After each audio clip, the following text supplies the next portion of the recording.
నిన్న మా మామ సినిమా చూసి నేను కూడా హీరో అని పెద్ద పోసు కొట్టిండు. మరి ఇప్పుడు ఏం చేస్తుండో చూద్దాం పాండ్రి. వాళ్ళేమో పొడిచినట్టు అవుతున్నది.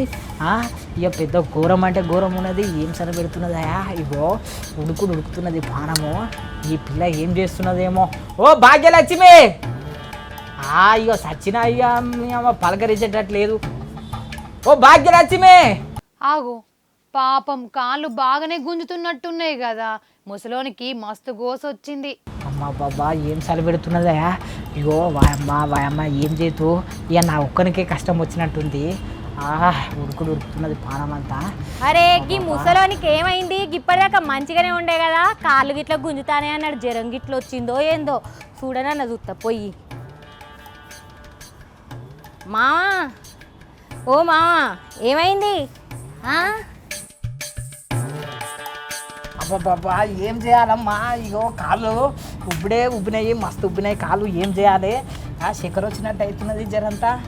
అబ్బా అయ్యో మామకు జ్వరం వచ్చే ఇప్పుడు ఏం చేయను. ఓ మామ, బూస్ట్ ఏమన్నా తాగుతావానే, లేకపోతే ఐస్ క్రీమ్ గిట్లా తింటావా?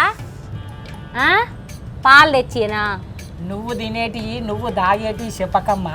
నేనేమన్నా తాగేటి తినేటి ఉంటే గవి చెప్పు నాకు. గిది దవాఖానకు తోలుకపోయేటట్టే లేదుగా, ముసలోని సంపేటట్టే ఉన్నది. మొన్ననే దవాఖానలో చూపించుకుంటే కదా కాళ్ళు గంటగానే గుంజుతారయ్యా. అరే ఈ మోకాళ్ళ షిప్ప ఉన్నదో లేదో, ఈ అరిగిపోయినట్టు ఇక కష్టం చేసి చేసి అరిగిపోయిందంటే ఏం చేస్తాము. ఇక నువ్వేమో కదిలేటట్టు లేవు. ఓ లచ్చవ్వా, మామను దవాఖానకు తోలుకపోతే కాదా గట్ల ఎత్తున్నావు? మంచిగానే ఉన్నావు తీ. ఏడదోలుకోవాలనమ్మా, గా ప్రైవేట్ హాస్పిటల్లల్లా అసలుకైంది ఆరోగ్యశ్రీ మీద జాయినే చేసుకుంటలేరు. గీ ముసలోనికేమో ఇగో మోకాళ్ళ షిప్పలు అరిగిపోయినాయి, ఈయనకు మోకాళ్ళ షిప్పలు ఆపరేషన్ చేయాలంట. ఏం చేయాలి మరి నేను? అవునే, ఏం చేస్తాం మన కర్మ. గాని నువ్వు కాలేజీకి ఎందుకు పోలే? ఈరోజు ఇంటికాడనే ఎందుకు ఉంటున్నావు?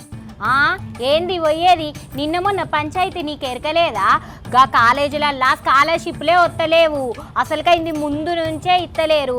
మళ్ళీ ఇప్పుడు నేను గా కాలేజీలో పోతే ఆయనతో ఉన్నదే ఒక్కదాన్ని, నేనేనా నాగమైతే ఏందమ్మా పరిస్థితి?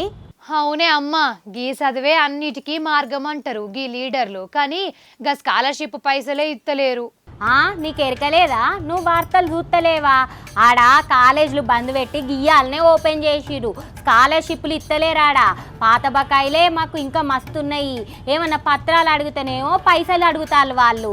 నేను ఒక్కదాన్నే ఉన్నా, 70-50 అందుకే పోలేదు. మరి చదువుకోనికంటే పోలేవు, గా చేను పని కన్నా పోతైపోగా. ఆడ యూరియా బత్తాలు ఇయ్యక చేన్లే ఎండిపోతానే, నేనెక్కడ పోదును?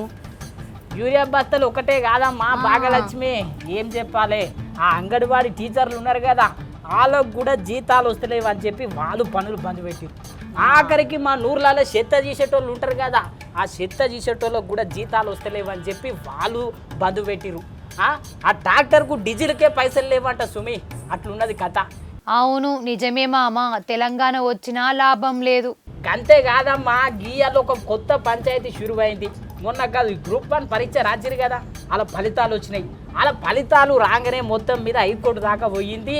మీరు సరిగ్గా పరీక్ష పెట్టలేరు, మళ్ళా పేపర్లన్నా తిద్దుండ్రి, లేకపోతే పరీక్షలన్నా మళ్ళీ పెట్టుండ్రి అని చెప్పి మరి పెద్ద కోర్టు ఆర్డర్ వేసింది.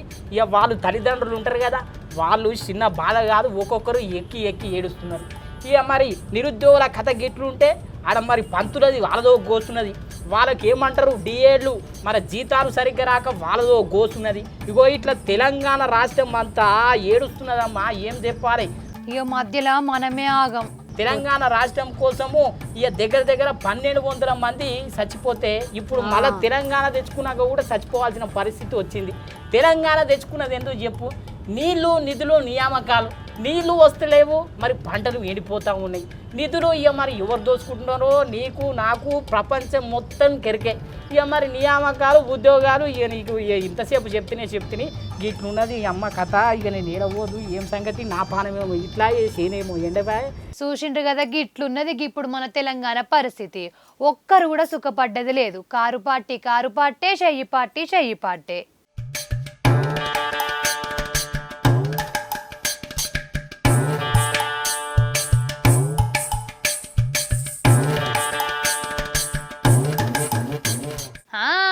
వార్తలు చూసిరు కదా, ఇగో ఇంకా మీతోని ముచ్చట పెట్టబుద్ధి అవుతుంది కానీ అర్ధగంట మా ఇల్నే ఓడిసిపాయే. మళ్ళీ వచ్చినప్పుడు ఇంక మంచి వార్తలు పట్టుకత్తా, మరి నేను పొయ్యొద్దునా, ఉంటా మరి.